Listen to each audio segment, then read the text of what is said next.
On today's show, the Dallas Mavericks front office made a good decision.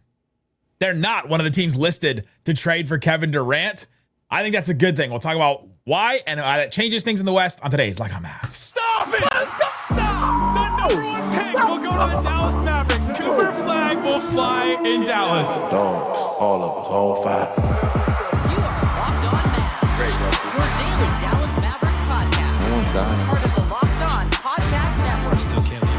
Your team every day. I'm gonna get a city like that. And welcome. You are Locked On to the Dallas Mavericks, your team every day. My name is Nick Angstadt, media member covering the Dallas Mavericks for 10 years. Thanks for being in every day and making Locked On Mavs your first listen. Today's episode is brought to you by Game Time. Download the Game Time app, create that account, use a code. It's Locked On NBA for $20 off your first purchase. And join me, as always, my co-host, media member covering the Dallas Mavericks for 10 years, right alongside me, the Pacer Prince, the One More Thing King. What you got for me, Isaac Harris?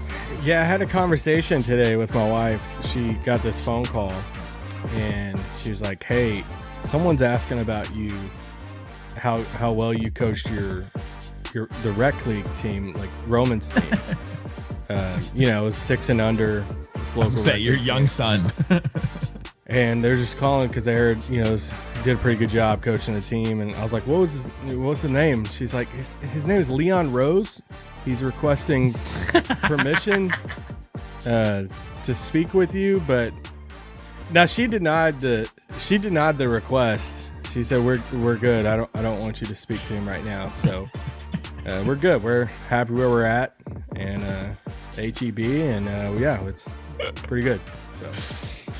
Today's episode, we'll talk about Coby White for Daniel Gafford potential trade. Our Locked On Bulls guys, Pat, my buddy, talked about it, and they think Gafford is one of the best trade targets they could go after. We think Coby White's one of the best trade targets the Mavs could go after, so we'll talk about that.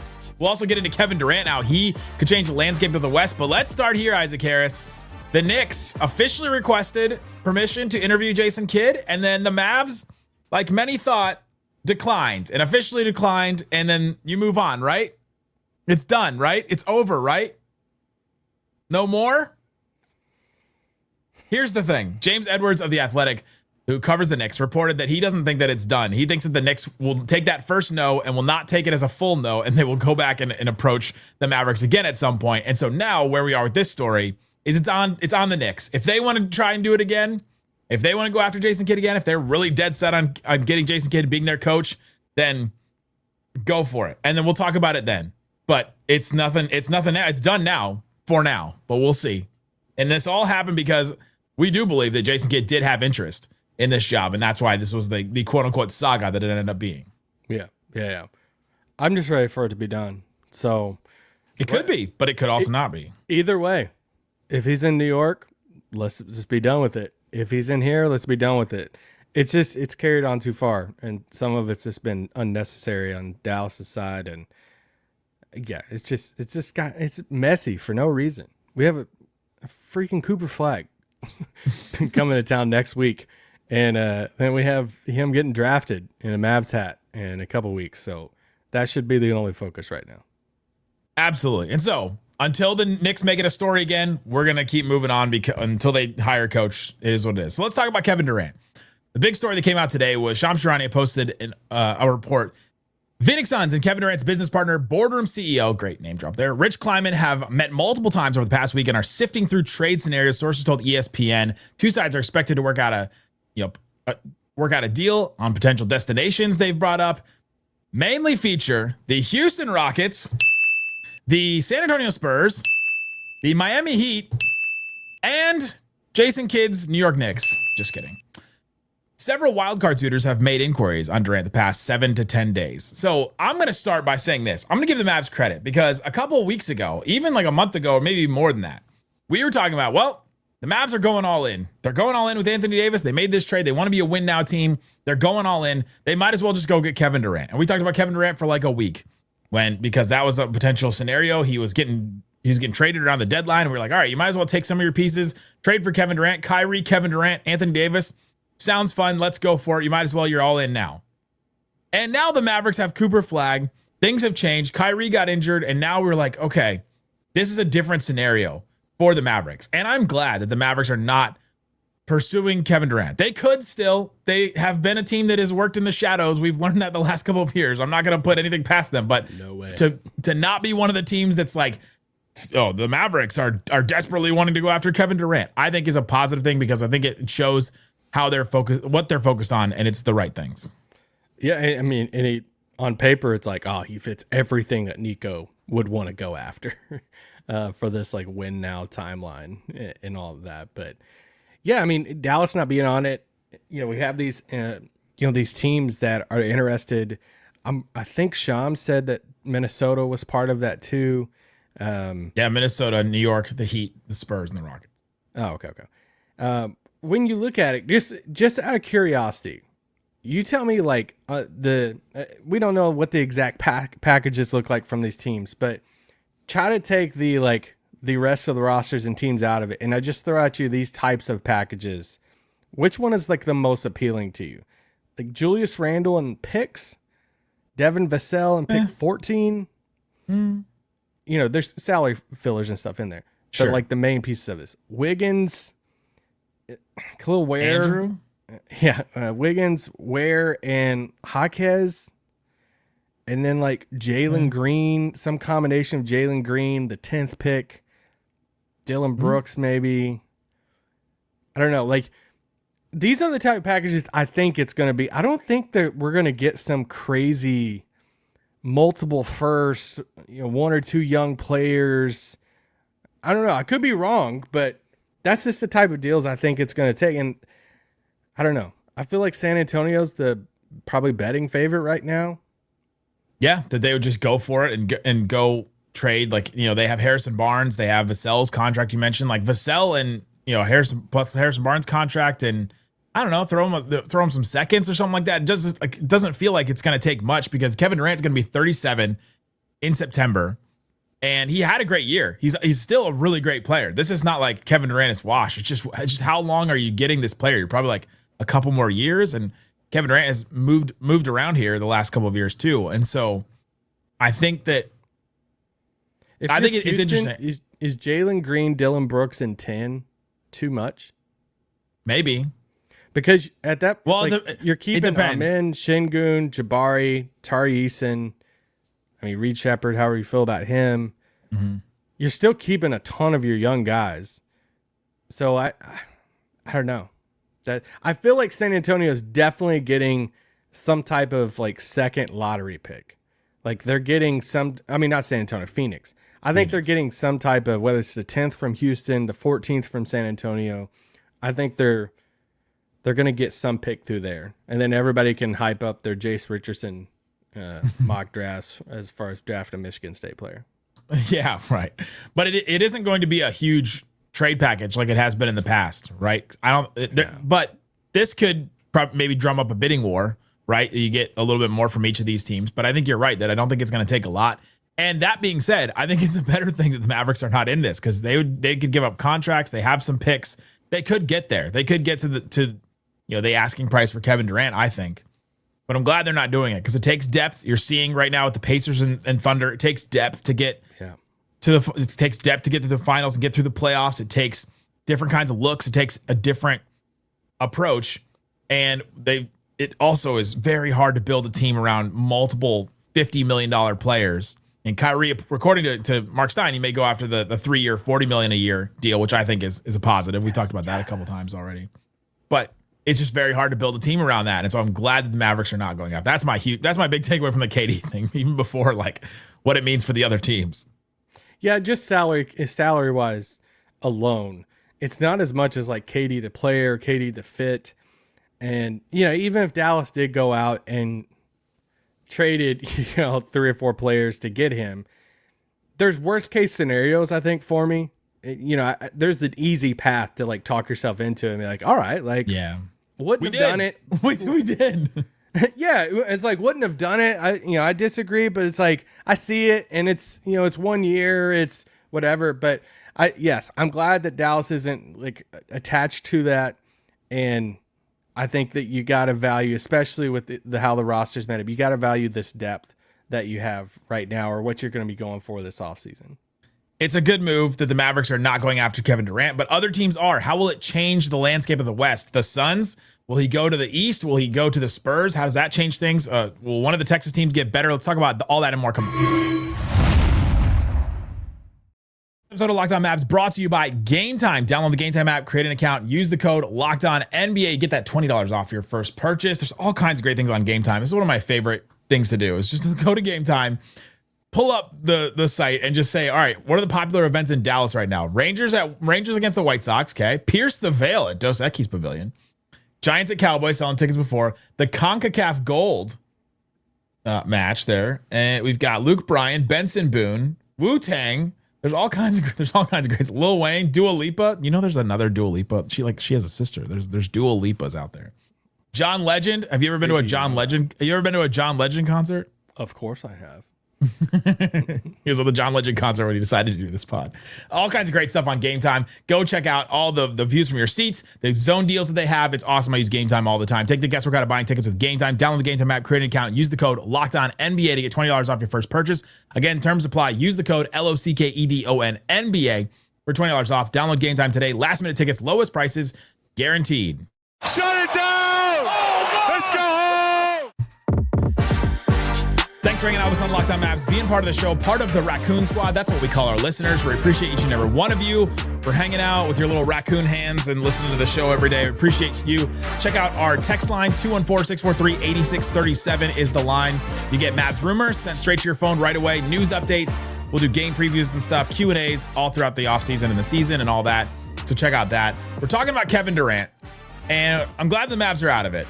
But there's some other teams that are in it. The Rockets and the Spurs. Let's focus on them here for a second because they're the two teams in Texas in the Mavs division, if you even care about the division. If you're listening right now, think about the division the Mavs are in. And if you know it, then you're probably over the age of something because divisions haven't mattered in a while. But if the Rockets got Kevin Durant and they went after him, how does it change the Rockets in the West? I mean, it sucks from a Mavs standpoint because I just personally think that's the next step for them. That's the thing that they miss the most. Going into the playoffs and coming out of the playoffs, still feel the same way. Because I just didn't think Şengün was that guy. I didn't. When it's the toughest moments, clutch moments, and you're relying on Fred VanVleet just trying to draw a foul or chuck up a three or something. Jalen Green was just. Dylan Brooks says it's Dylan Brooks time. It's Dylan Brooks time, baby. No, so I feel like he's the guy that if you're Houston and you can go get him while still keeping, your war chest of picks with, the young guys and everything, then I think you got to go do that. And from a Mavs point, that I think it sucks because they already had one of the best records in the West last year. What did they finish, the second seed or at 52? It was they were the second, but they had a top 4 seed in the West and had a really good regular season record. So you never want a good young regular season team to get even better, and I think they would get better with Durant. So it would suck. They would have the bucket getter. They would have like a mature person in the locker room too. They would lose a little bit with they have to match the salaries, so you're losing some players there, but it probably makes room for some other players that you mentioned as well. I think they would benefit from just even talking about the level of offensive flow that Kevin Durant would give them compared to what Jalen Green gives them. Yeah. You're losing some athleticism, but you're gaining just so many more smart shots and better shots and efficient shots. And man, they would have a go-to thing on offense. And I think it would open up space for Şengün even more. I think it would help Jabari Smith to just hang around Kevin Durant every day because that's a player I think could get to a Kevin Durant kind of path, not to the level of him, but he's got a mid-range jumper, he's, long, lanky, all that. But there'd be lineups Rockets would be tough. Yeah, I mean, there's lineups you could throw out there with Amen. Let's say Van Vliet's on the bench or something. It's like Amen, Tariq, and Jabari with KD. I mean, they just have a lot of defensive wing options they can throw around KD that he hasn't had in a long time. So it'd be interesting to see what happens with Şengün and stuff. Like, what do they try to do something with him? And it'd suck. I think it'd be a great addition for him. And honestly, the same thing for San Antonio. We can move to San Antonio probably. Yeah. It's kind of the same thing because it's it's like it's inevitable that Wemby's teams are going to start being pretty dang good. And they traded for De'Aaron Fox last year, but it was kind of like it was the trade to set up for the next year and to start like being good with that. And to form kind of like a little mini big three there of Fox, Durant, and Wemby with all the other pieces and stuff would be nasty too. And it's kind of the same concept, but kind of worse because then you're adding a team that was at the bottom that I think if they got Durant, like it would be really hard for me not to say that they're not in the top 8, like in the West next year, if they had them. And that's the framework too. Maybe not for the other like pieces and stuff like Vassell and Castle and all this stuff. Like it's hard to emulate that without having multiple years in the lottery. But like that's the path you're looking at from like a Cooper Flagg standpoint of, hey, they can go out. It's the reverse of that. The Mavs are doing the reverse of what this. Well, like no. It's more of like what I mean, like Wemby on that cheap contract, but that good. Yeah. Allows you to go spend this money on trade for Kevin Durant and a De'Aaron Fox and stuff. So it's like that rookie quarterback deal that allows you to spend money on the rest of the roster. So that's what, So I was thinking you have the young players. Now let's bring in the vet championship player to like solidify all of it around them. And I'm like, okay, the Mavs are doing the opposite. They have the vets, the championship vets. Yeah. Now let's bring in the young guy to like lift everybody up. It's like weirdly be the opposite. But yeah, the Spurs would be, and just think about Wemby and Kevin Durant in the same front court, De'Aaron Fox. They'll probably keep Stephon Castle in that deal too, and they'll have Dylan Harper coming off the bench. That team would be tough if they put it all together, obviously. And of course, you're hoping Wemby comes back from the injury, the blood clots. Sometimes that can be tricky, and all that. Would you be worried about Minnesota? They made the Western Conference Finals 2 years in a row. They've changed their team drastically from Cat to now Randall. Then maybe they do Kevin Durant. Like, is Kevin Durant the final piece, the one that gets them over the hump finally? I don't know. I'm more confident of like, hey, Houston would be better. San Antonio would be better. I thought Randall played pretty dang good for him. And I mean, I think Finch is a really good coach. He's one of the 82 coaches that New York has permission for. I just don't. Did the Timberwolves say no right away?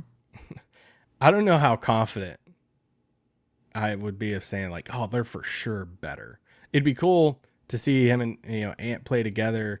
I think. Yeah. I don't know. Like I said, Randall and picks, but like, do you trade like Rudy? Would Phoenix take Rudy for KD kind of type thing, or Rudy and Dante, or I don't know. But I do think Minnesota will try really hard to go get him. Yeah, because they need that one more bucket getter. They need like one more. And Randall, for as good as he was for them at times, that by the end of that series, he just couldn't dribble. Like they just couldn't ask him to dribble at all or take jumps or take shots. And the offense just completely dried up because he's just not that type of offensive player. Then you ask him to do different things than what he's used to on offense. And you're like, okay, well, now he's just. Some of his playmaking stuff surprised me. But if you could, he's been a good playmaker since his rookie year. It's not on the level of playing against the Thunder. Yeah. If you could have a trio on the wing of Anthony Edwards, Jaden McDaniels, and Kevin Durant, I think that you're looking at from Minnesota and be like, all right, who can match us on the wing from 2 to 4 in a starting lineup type of thing. And that'd be tough, almost to a sense of like, well, what do we have to put at the 1 and the 5 around these guys? But yeah, I mean, they'd be good. I just don't know if it'd be like drastically better. Just go to I just want people to go to free. Yeah, I know. Like go to my look into our mock draft that we're doing. We're dropping it next week. Our Miami team, Locked On Heat, they traded for Kevin Durant with Locked On Suns. All of us act as the GMs, and it was Durant to Miami, and the Suns get Andrew Wiggins, Duncan Robinson, Khalil Ware. They got a first round pick for Miami in 2030 and a swap in 2029. It's a pretty good deal for Durant for the Suns, and then the Heat though, they're just like, all right, now we have Tyler Hero, Kevin Durant, Bam Adebayo. It's interesting. Go check out the mock draft when it drops next week and hear their talks about it. I was on the desk with Raphael and with Wes Goldberg, Locked On Heat. So we got to chop it up about this trade because it was very funny because it had nothing to do with the mock draft, but they still made the trade. There's no picks. No picks. From I do think 2025. Miami's package is better than Minnesota. What Minnesota will be able to offer, because I do like Khalil Ware. Ware in Phoenix, I think, would be great to have some of those future picks and stuff. I still think San Antonio and Houston would have the ability to outbid Miami. For sure. It would take, Rich Kleiman and them to say, like, we want to be in South Beach. Yeah, for sure. Which it sounds like Kevin Durant is getting some kind of say in this because he was nearly traded in the report. He said he was nearly traded to the Warriors in February, but he made it clear that he was not interested in a reunion. So, like, it's not like the Suns are saying it's our way or the highway. He gets some kind of say in it. So that is in effect. And that does seem to matter for them. Coming also, up. one more thing. Oh. Also wonder what the next contract will be for him and if that's playing into it. If a San Antonio's like, we'll give you a 2-year extension on top of that for $50 million a year, right. He might pursue that over Miami. So anyway. In the report, Sham says he'll be eligible to sign a 2-year contract worth as much as $122 million. Oh, so close. $60 million. If he were to wait 6 months after the trade, he could sign a 2-year extension worth up to $124 million, which is $2 more million. Feels like that was an unnecessary added thing in there. Coming up, the Locked On Bulls guys think that they should trade for Daniel Gafford. We think they should trade for Coby White. We'll talk about how to make that work coming up. Today's episode of Locked On Mavs brought to you by Wayfair. They got just what you need. They have all kinds of stuff, and they have stuff for your outdoor space. I'm looking at homes right now, and I'm seeing all kinds of different outdoor spaces. There's all kinds of places out there. There's patios, there's decks, there's all kinds of things. And Wayfair has everything you need to fill whatever space you have, all kinds of different ones. They have everything to update and level up your outdoor space: conversation sets, outdoor bars, fire pits, hot tubs, gazebos, and yes, even the perfect string lights to set up that vibe. They also have delivery that is free, fast, and totally hassle-free. I love the way the delivery was. They sent the package straight to my door when I got something recently. I could put it together. It was great. Hassle-free for sure. Don't wait. Make your outdoor space your dream oasis today with Wayfair and enjoy it all summer long. Head to wayfair.com right now. Shop a huge selection of outdoor furniture and everything else. Wayfair, WAYFAIR.com. Wayfair, every style, every home. Shut it down! Let's go home! All right, Isaac, we talked about Kevin Durant. We also talked about Jason Kidd with the Knicks. Did we even cover that story? Did we cover Jason Kidd and the Knicks? We've done a few pods about it. Yep. Done a few. We hear you. We hear you in the comments. Guys, everything that we talk about, sometimes we don't want to talk about it. But we also have a job and we're a daily You remember show. the Luka trade? Yeah. That literally what we promote to listeners, Mavs fans, advertisements is like we bring the latest Mavs news every single day. And We'll talk about the thing latest happening. Mavs news every day. So We'll talk about the thing happening, and that was the thing happening. We've been talking about all summer that the Mavs need to trade for another guard. Coby White has kind of been our realistic number one option for that. Isaac wants it so bad because he's a big North Carolina guy, and he would work. He's a 6'5" guard that can score, that can handle the ball, could also play next to Kyrie, could come off the bench, could start either way. He's been very good for the Bulls. Like, they've talked about him very highly over on Locked On Bulls. I listen to that show a lot. And let's hear what Pat, the designer, my guy, has to say about. They were trying to decide, all right, we got 3 trade targets for us. We have Daniel Gafford, Cam Whitmore, and Jonathan Kuminga. They're like, all right, these are the 3 different players that we could go after. Which one would he rather have? And this is his rationale. It's who they are right now. The name that probably helps you the most is Daniel Gafford. Reason being is just he just fits in. You don't have to ask him to do much. Literally, he is the king of I'm not going out there looking for shots. I'm just gonna grab this thing off the glass. What Shaq or what Coby told Shaq? Get it off the glass. like he's the king of get it off the glass. So I think that Gafford is the one probably who runs the floor the best. Who fits in the best, who's willing. I think the thing is too, right? Gafford's not looking to be a star. Jonathan Kuminga. He talked about how Kuminga and Cam Whitmore, they're looking to get their own shot. They're trying to do that. They've already got a couple of guards and stuff there. But to me, I think the Coby White for Daniel Gafford trade, straight up, it works. The Mavs would save a little money on it, so they could send somebody else in it if they wanted to. but that one works, and they're both expiring contracts. Like there's just a lot of parallel right here. Yeah, I mean, Gafford's a year older than Coby White. It feels like he's older more than that, but being around the same age, just different positions, and I mean, obviously, I would be fully down for this. Like you say, Coby White's 25. He's got the size and stuff. Chicago's got to figure out, like, are you going to pay both of those guards? They traded for Josh Giddey, the famous Caruso trade, in which everyone roasted Chicago for that trade. I was like, really wasn't that bad of a trade.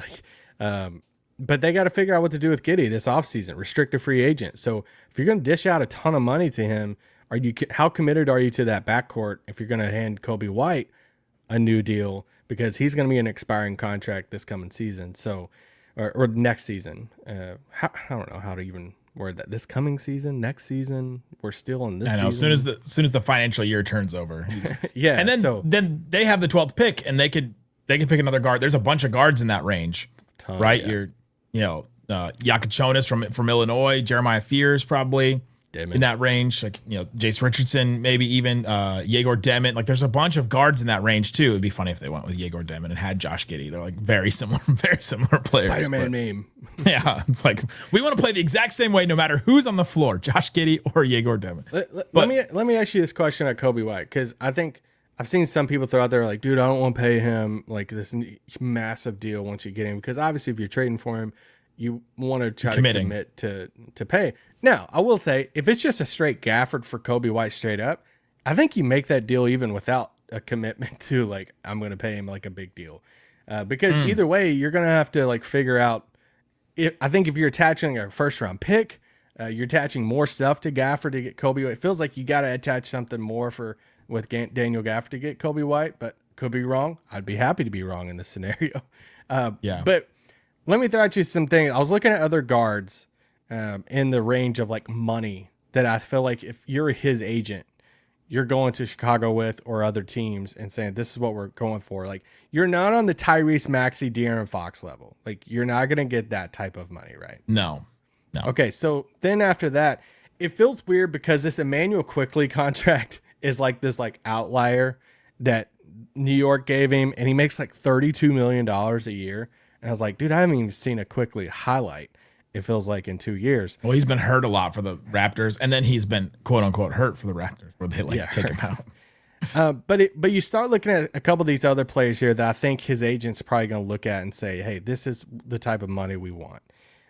Derek White is at 28, but Derek White I think is a better player than him. But like, Derek White's next contract starts in next season at that 28 and then goes up. But it's like, I'm looking at Anthony Simons, who's is right at that $25 million number. I'm looking at Terry Rozier, that's at $24 million. So if I'm his agent, I think he's looking at like that bump up to that 20 to 25 range. And I think he would be worth it, right? Like, I'm not paying Coby White $30 million a year, but you're not going to get Coby White at $16 million a year either. So I think it's going to be at that like 20 to 24 range.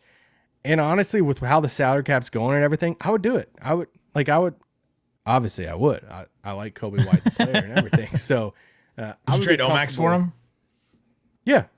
I'd put Omax. That would hurt you personally, though. I feel like it would, but I think I've said this before, but I think Coby White's the perfect type of guard that you can go get right now in the offseason.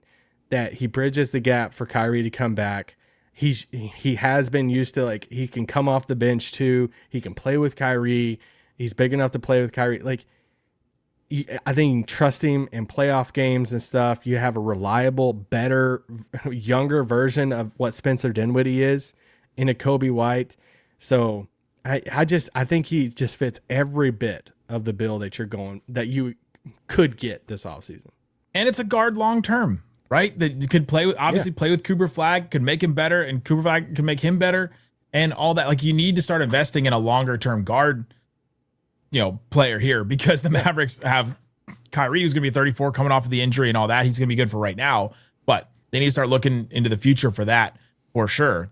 And then the Mavs, like, if you look at their cap sheet, Gafford and PJ Washington come off the books after this year. Gafford you'd be sending in the trade, but PJ Washington, you have to figure out what to do with him. Can you pay $20 million to both PJ and $25 to Coby White? Probably not. You've also got Klay Thompson. Klay Thompson will be $17 million expiring, not this upcoming season, but the next one. And so maybe you dump that contract so you can keep those two. Like there are ways I think that they could make it work as well. Oh yeah, for sure. With this. And so, yeah, this is the one I'm all in on. If they can do this and get this done, again, would hurt to lose Gafford, but you got to trade somebody good to get somebody good back. And it sounds like the Bulls are interested in Daniel Gafford because they need a center too. They've got Vooch, and that's like kind of it. They've got, and he's going to be 36. No, I think Gafford would be great in Chicago. Yeah, he'd be the starting center, and it'd be going back to Chicago and stuff. And I think you mentioned it the other day. Stein said it at DLS about their preference is to keep PJ and and Gafford. It's like, well, yeah, of course. I think they would love to keep him. How good of a guard do you want to go get? Because yes, you can keep Daniel Gafford and PJ Washington, but the replacement for Kyrie until Kyrie comes back is going to be minimums. Is going to be Brandon Williams and whatever minimums you can bring in. Yeah, Dante Exum, Malcolm Brogdon, something like that. I could see them going that route. It would surprise me a little bit, but you could go that route and still keep those two guys. But if you want something better than that, a Coby White or a step up from a minimum, you're going to have to trade probably one of those guys. That's right. That's a trade that I'm totally down for. I'd be so excited. It would hit very hard on this show. We'd be very excited for that deal. We've been talking about Coby White a lot.